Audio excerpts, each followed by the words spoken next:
We've had a very good week of preparation, very focused group of guys, and that's what it's going to take to be able to go on the road and play a very talented Nebraska football team at their place. So excited for us to be able to wrap up our preparation here tomorrow morning and head to the airport. So, questions? Coach, it's the importance of this game. There's so many things, where it is, who you're playing against, but what's at stake, bowl eligibility. There's just so many things that go into making this a huge game. Has that manifested itself down to the team? Well, we talk about, I believe, the right things, and had a really good talk today with our guys, and it is about the focus that you have and blocking out the noise and all the distractions, the good and the bad, at whatever point in the season that you're at and whatever you're experiencing. And that's the mental toughness it takes to be able to be, an elite football team. And that's what we want. We want to be a team that is put in these positions and has these distractions to deal with. And that's what we're focused on. And to me, that is the key. It truly is. And our guys understand this is the biggest game of the season because it's the next one. And that's how we've approached it. Have you addressed penalties this week in practice? Yeah, certain ones, just technique, some of those things, and sometimes they're subjective things that you put yourself in a position because of how you play. But I think the technique focus is the biggest thing. But to me, it's just you just continue to play hard, and those things just kind of, the ones that you focused on too with, just guys being on the line of scrimmage. I mean, those are inexcusable mistakes that you cannot have, and so just with the crowd noise and all the different things we're going to have, that's been the focus with being able to communicate effectively to get lined up right and not have any false starts, things like that. Those are the ones that you got to eliminate.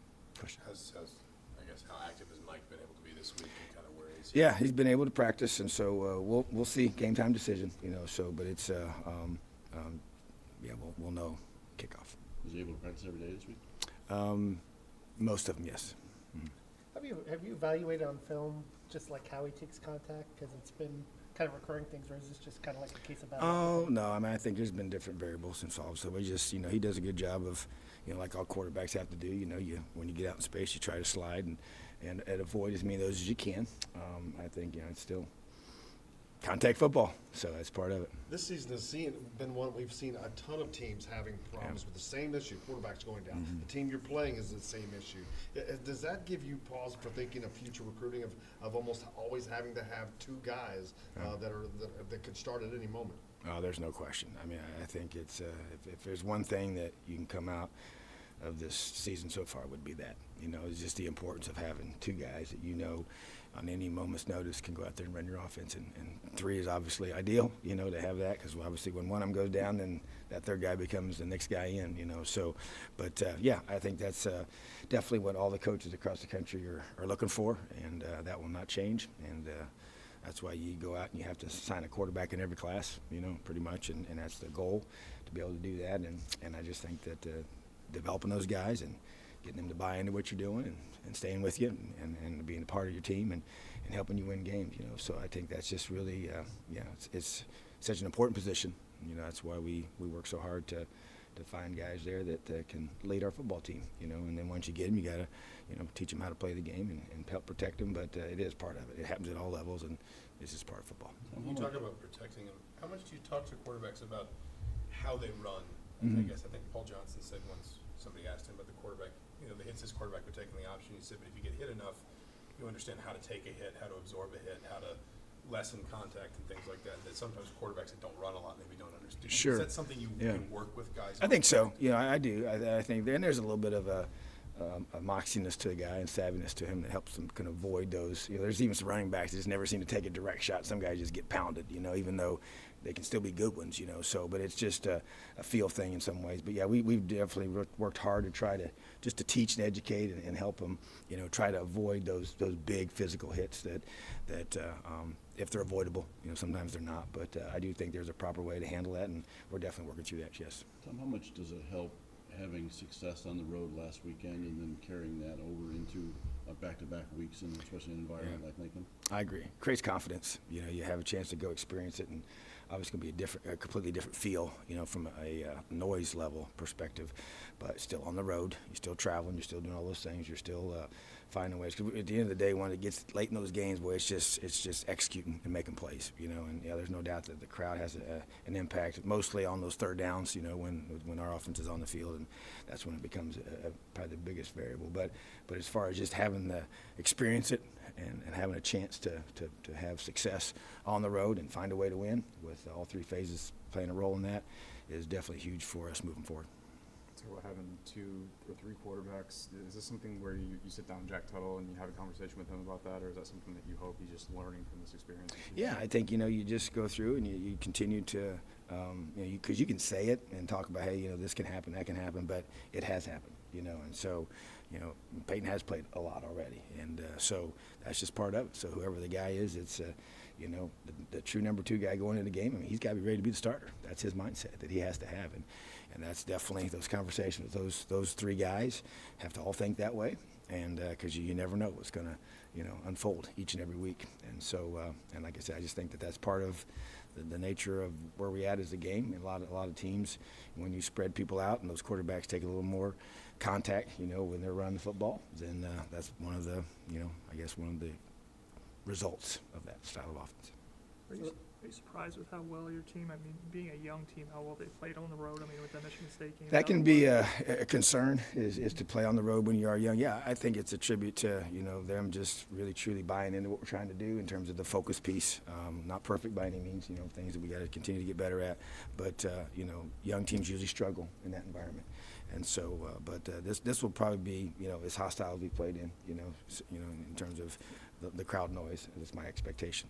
And so, but yeah, it'll be a great test for our guys. But I just think that there is enough core group of older guys that helps, and they help lead those younger guys and show them, how it's how you prepare for that and how you perform in that. But yeah, they just got to continue to stay locked in. That's the key. The focus is the key. That's really what we're trying to emphasize. We've been here before, and I've asked this question before, and maybe best served after the game, but the enormity of a win against a program of Nebraska, at Nebraska, bowl eligibility, all that, it's hard to keep that out of your mind.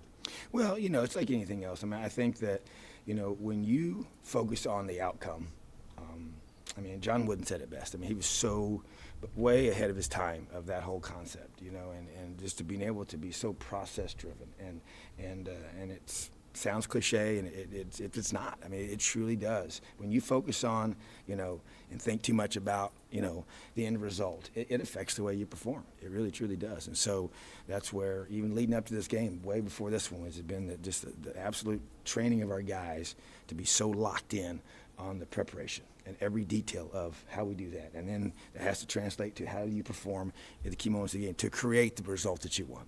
And so you have to, I think you have to consciously temper some of that to be able to not what I try to focus on is embracing the environment you're going to play in, and who we're playing. And we have a ton of respect for their program and what they've accomplished in the past and all their tradition and all those things. And I too, because as a kid watching them play, I get it, and so, but at the same time, we're lining up and playing the 2019, Nebraska Cornhuskers, and that's the reality, because that's the truth, that's what it is. And so we have to line up against these guys and play and be focused on one snap at a time, and play our tails off for that snap. And when that snap's over, you flush it and you play the next one, and you keep doing that and doing that and doing that, and then at the end of the day, when it's all said and done, you want to get a result that you're looking for. Nebraska has some uncertainty at the quarterback position. You went through that last week with Maryland too. Yeah. How are you preparing? I know. So 2 weeks in a row, and you really don't know, and so you just have to, once again, I do think there's when the system is going to stay pretty consistent with whoever's in there, it's not as big of a variable. Obviously, the Martinez is a special talent, special player, and has been, attributed to that for a reason. He has a tremendous skill set, so he's obviously the guy that you expect to play. And but if he doesn't, I don't see their system changing. They're not going to change what they do. So that helps from that perspective. But at the same time, yeah, you kind of have to have a little bit of you have a little bit different calls for sure on the strengths and weaknesses of each guy. So that's how you have to approach it. And then you just have to adjust on the fly. You practice much this week to deal with their crowd noise? Oh yeah, every single day. And the noise out, the noise machines out? Matter of fact, we started the week and they were right in here. Okay, they were all lined up across there, these huge speakers, and I let her rip. You couldn't hear the guy next to you, So that might have been an extreme. This is not a big room, but I was sending the message from the very first meeting about what it's going to sound like. So we're going to be ready. Well, offensively, what have you done to deal with that? Are you guys going to use different signals, or is there a way to combat You that? do. We have a systematic way of handling, the crowds, because we've all coached in it. These guys have played in it, but yeah, we do. We have to adjust. It's on your radio show last night that you felt a little bit more comfortable making the defense or getting the defense a little more aggressive rather than just containing Maryland. We did from last year to this year. Yeah, it was a different Do approach. you feel comfortable doing that going to Nebraska? Yeah, I just feel like that. We got to be who we are, and we believe in what we do, and I just think you have to be able to, play to your strengths. And like I said, I think that from last year's team to this year's team, there's maturity and growth and change, and there's different guys, and several guys are a year older and more developed, and so I just the way we played and what we do is what we do, and I believe in it. A lot of talk about the quarterbacks that going into this game, both sides, but the front seven on defensively, to me, is probably where this game is going to turn. It is. I just feel like that, playing physical football up front on both sides of the ball. It's a line of scrimmage game. There's no doubt about it. That's where everything starts and stops, and it creates all the run game that you want. It creates the pressure that you're trying to create on one side of the ball, on the quarterback or the lack thereof. And so, yeah, those guys are going to be huge, and our guys have to play our best football up front on both sides, and I do think that will be the difference in the game. On defense, we saw some guys get a little banged up at Maryland. Some went out and came back, but just in terms of cleaning some of that up. Yeah, we got a few guys. We're defensively, I don't expect anybody not to play. We definitely have had some guys take more or less reps in order to be smart with that, to get them ready, but which is pretty typical this time of the year. Like, we'll have certain days where guys are, hey, they're going to be in pads, they're going to practice, but they're going to just tag off instead of full, thud or tackle, just to, whatever it is that they have injury-wise, to be able to help them get to where they can, play on Saturday, but you also need those reps, So, yeah, we're trying to balance that. So we have a few guys in that mold for sure, which is typical going into this time of the year.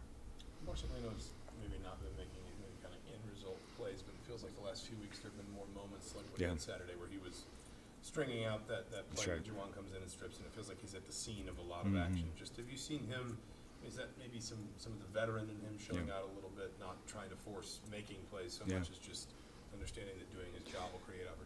Yeah, I think you nailed it. I mean, and that has been the message to him. I think there was a pressing in the beginning. I think there was a forcing it in the beginning, and that just doesn't work. It's just settle down, do your job, and let the plays come to you. And I think, like you said, what you've mentioned, you've observed that, and he got the huge sack for us, and he did set the edge when Juwan Burgess got the strip and the fumble recovery, and he's just doing his job, and he's a big physical guy. That's a huge part of what we do, and his skill set is special, and he does a lot of things that don't necessarily show up on the stat sheet, So, but now he's, we sat down, we had these conversations, and and I think it's been good for him to see himself rewarded for that, because it is tough. I get it. You want to, even like Steve is like, you want to get all these. He was trying to get big runs in the beginning instead of being patient and setting up his blocks and taking the 3 and 4 yards or 2 yard runs that set up the 8, 9, 10, whatever, 15 bigger ones down the road. So it's a similar concept that we had to kind of go through with those kind of guys. It may not have anything to do with it, but we've done this 6 or 7 times. You seem more relaxed at this stage than previous weeks. Is there a comfort with this team at this point of the season? I think so. We're more guys are here that have been here with me since I've been here. Every year that's grown. The coaching staff, same way. The role, I think everything kind of plays into that, and all that you do. And I love our team. I do. And these guys continue to give us just relentless effort and focus and just the way they attack workouts and practices and work so hard for each other and play really hard together. And so it's a fun group to be around, and they're totally buying into what we're doing, and we just want to go on the road and play our best football. That's our goal. Just one follow-up on the noise machines. Was it like through the entire meeting, or was it first? No. So what I did was I'd made an announcement. I mean, these were like, I'm talking, these speakers were huge. They lined from that edge of the board to that board. And I know the guys were thinking, what is Coach doing? And so I didn't, but then I said, okay, guys, hit it. And it was just like, I mean, you literally, you couldn't hear me. I could go right here and you probably wouldn't even still hear me, So, but I wanted to set the message, because you can't simulate that. I mean, we try to get as loud as we can outside, but it's not the same, So I wanted them to feel it, experience it. So that was how I did it. They're doing a blackout on Saturday, so does that affect your wardrobe choices yourself at all? No, they're dressing up like me. So there you go. That's it. No, we're wearing white, so that's how we're But gonna show up. will you be having your black on? Oh, our players would be like, they'd send me back in the locker room and make me change if I didn't wear what I usually wear. There's no doubt about that. So 4 miles a day on the sideline. that's what they said. Yeah. So the unfortunate guy that has to follow me around and make me stay off the field gets a similar workout. So that's what they did a little tracker on it. So I burn a lot of calories on game day. Do you do like 4 miles a day during the week to prepare for that, or no? Are you Well, I run every day, 3 miles. So yeah, that's it's pretty much what I do. So keeps me young and keeps me active and keeps my energy level high. Street runner or treadmill runner? Street runner, but when it gets really, really cold, I'll hit the treadmill and the elliptical if I have to, just to change it up, keep my joints from. When you guys played Rutgers, I remember players talking about how you harked back to the 25-point lead that was lost in 2015. Then I know the last time you guys played Rutgers was in your first year here as defensive coordinator, and they were quick. We weren't necessarily given up by the defense, but it got down 17-0 there in the first quarter. Do you bring that up at all to the team this year, saying, we gotta come out quick, come out strong? It seems like you guys have done that this year. Yeah, I mean, there's been an emphasis to starting fast. I just think it just sets such a tone for the whole game, and both at in the first quarter and the third quarter. To me, that's been a huge emphasis for us as a offense, defense, and then the special teams units obviously are always the first play. So, yeah, that's by design. And the guys have responded, and that's got to continue.